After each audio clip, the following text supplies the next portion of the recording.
What's up, guys? Welcome back to Pound for Pound House. We are back with another UFC fight night. Arman Tsarukyan versus Beneil Dariush. I don't know about you guys, but I'm really excited about this. I really want to see what happens here. So let's jump into this. Let's talk about these fights. This whole card, for the most part, it's pretty stacked for a fight night.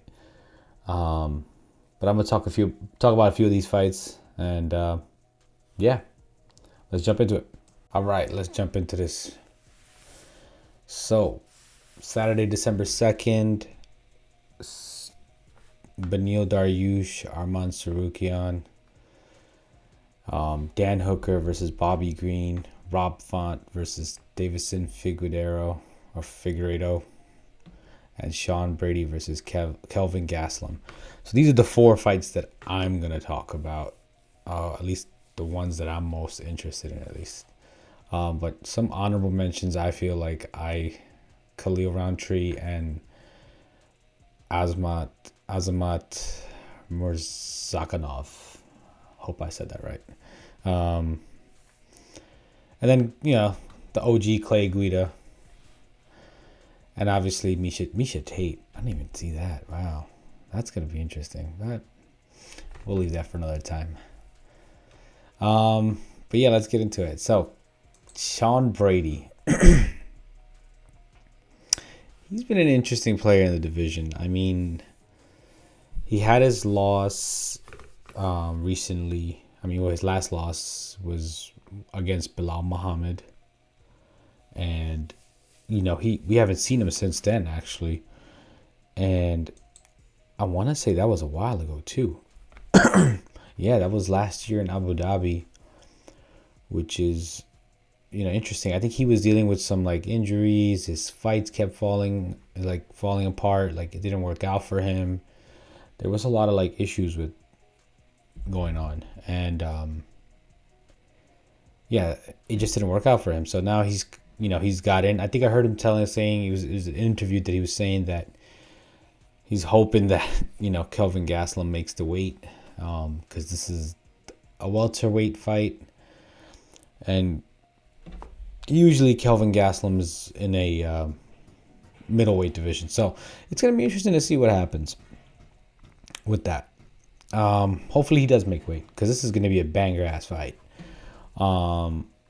Sean Brady, I'm hoping he polished up his punches or his fighting, his stand-up.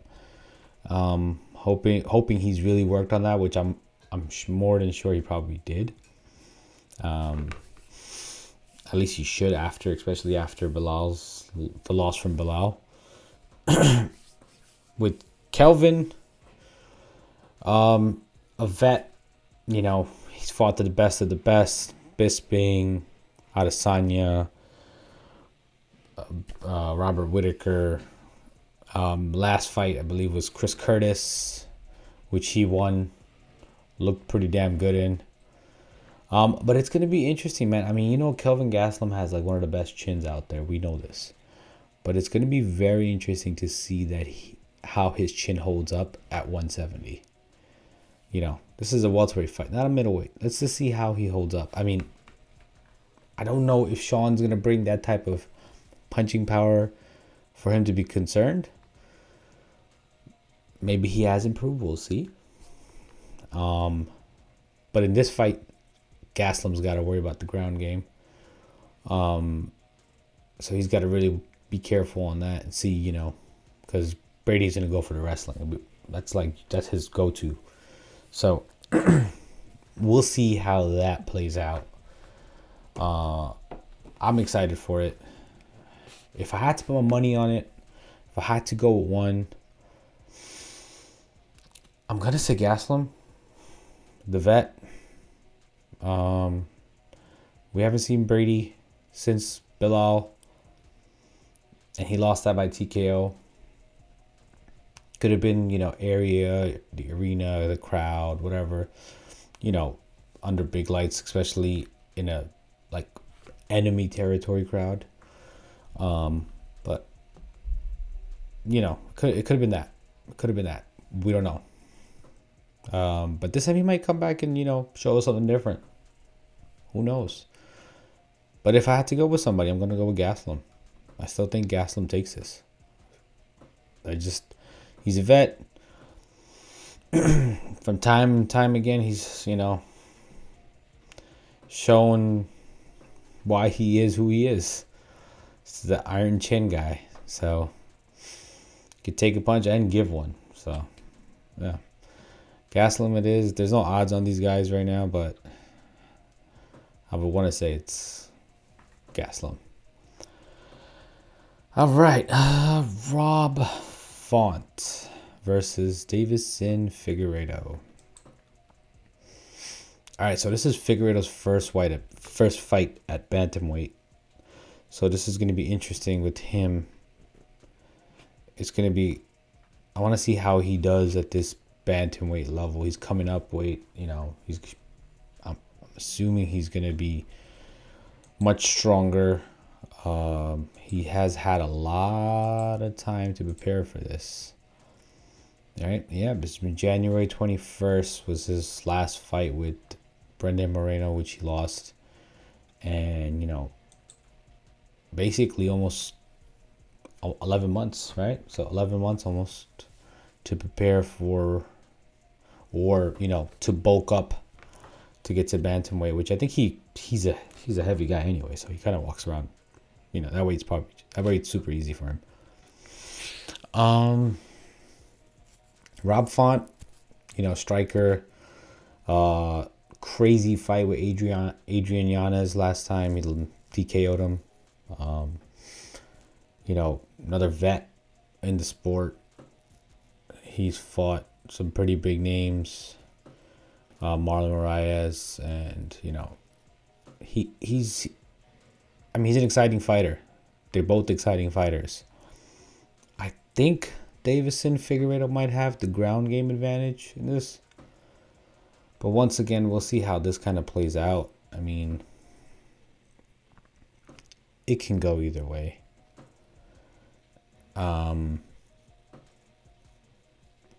Figueiredo has fought through a lot of adversity, and so has Font. But this is gonna be tough, man. It's gonna be just tough to say who really takes this, because there's just Figueiredo's first time coming up to bantamweight. Can he handle the power? Can he not? Who knows? He's been through wars, especially with Moreno. So, and then how does he hold up in the division against all the other, insane fighters that are in this division? You have one of the most toughest divisions. You got everybody there. You got O'Malley, Merab, Aljamain, Corey Sandhagen, Henry Cejudo. Everybody's in this damn division, and this division is stacked. So we don't know how he's gonna hold up, but Rob Font is gonna be his biggest test, and if he does get through him, convincingly, I think Rob Font is number 8. I think he's in the top 8. Figueiredo goes straight to the top 5 fighters after this, especially if he does it convincingly. Do I think he does it? Do I think he wins? Do I think he takes out Rob Font? Yeah, I think he does. I think he does. I know Rob's the betting favorite,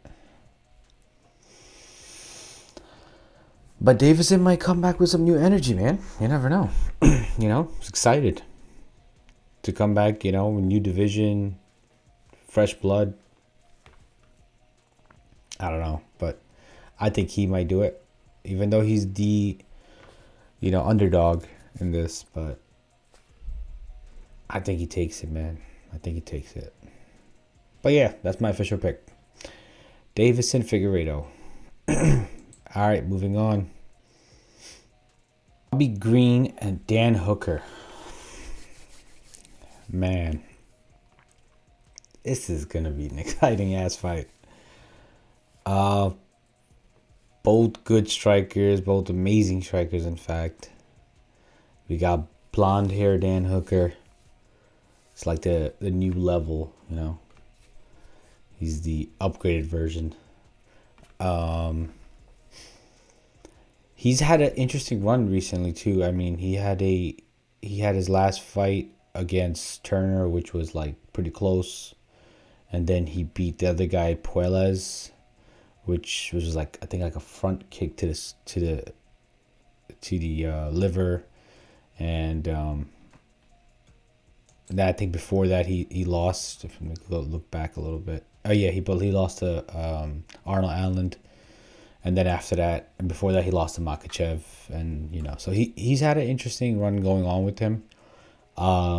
Looks like he's been back on the win streak, so a 2-fight win streak.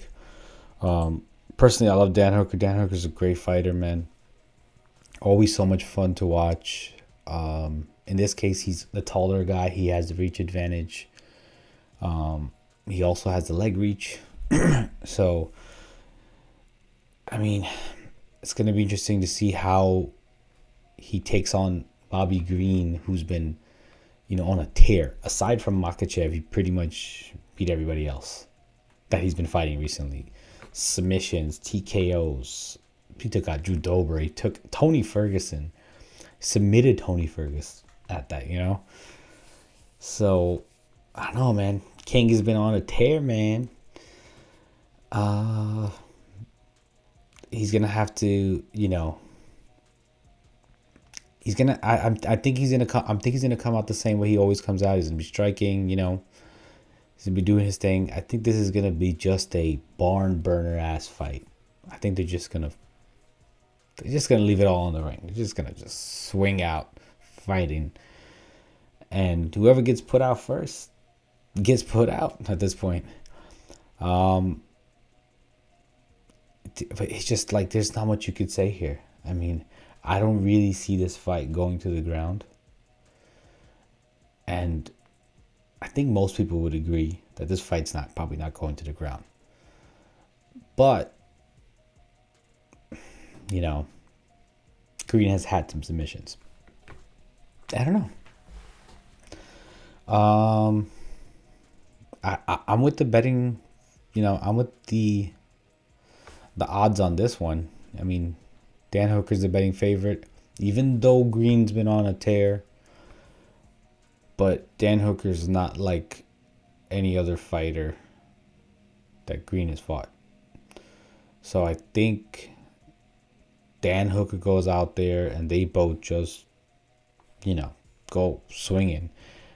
And I want to say Dan Hooker uses his reach advantage and he'll probably, you know, timing his shots, you know, working his angles. And he's got that pop, you know, in his hands. So, but Green does too, so it's kind of, I don't know. But yeah, I think Dan Hooker takes this fight. So yeah, I got my money on Captain New Zealand. But yeah, so now the main event of the evening. This is going to be an interesting fight. This is going to be an actually amazing fight. Because any of these guys wins this fight, they're in the, you know, in the title run. They're the number one contender run, potentially, after Gaethje or Oliveira. But, you know, you never know with UFC, man. They'll switch up shit, you know, at the blink of an eye, and boom, one of these guys are fighting. I mean, there's also Gamma out there, but yeah, I mean, but Beneil Dariush probably should have gotten his chance to fight for the title a long time ago. I mean, after all the fights he's won, unfortunately, he did not win against Oliveira. and he lost that fight very. I mean, he got dominated completely. I almost feel like he wasn't himself in there, kind of. I'm not making excuses for the guy, but I'm just saying, you know, I feel like he usually fights better, and I feel like he takes hits much better. I don't know, maybe he, everybody has an off night, but I think he comes back stronger. I don't think he takes out Arman Tsarukyan. I think this goes goes all 5 rounds. Because Arman Tsarukyan has shown that he can take a punch, and he's an amazing grappler. I mean, he had a pretty close or very competitive fight, I want to say, with Islam Makhachev. So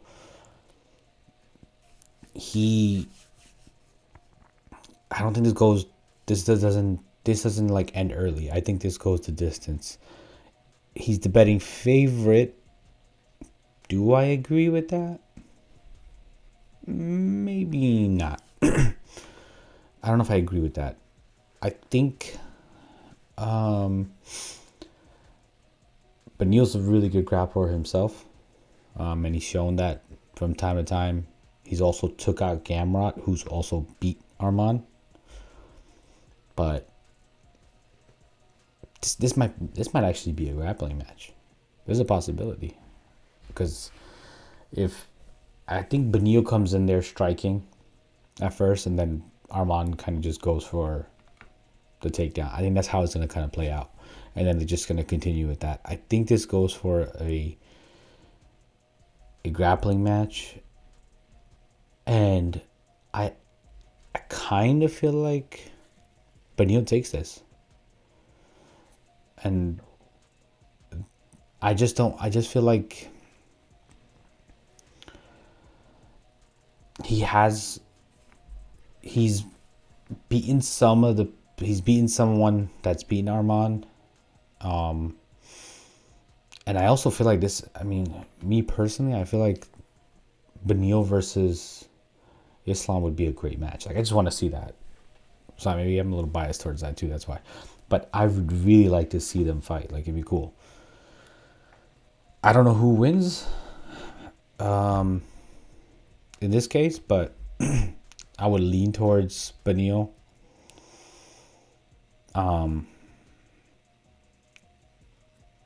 He's a little taller guy, same reach, The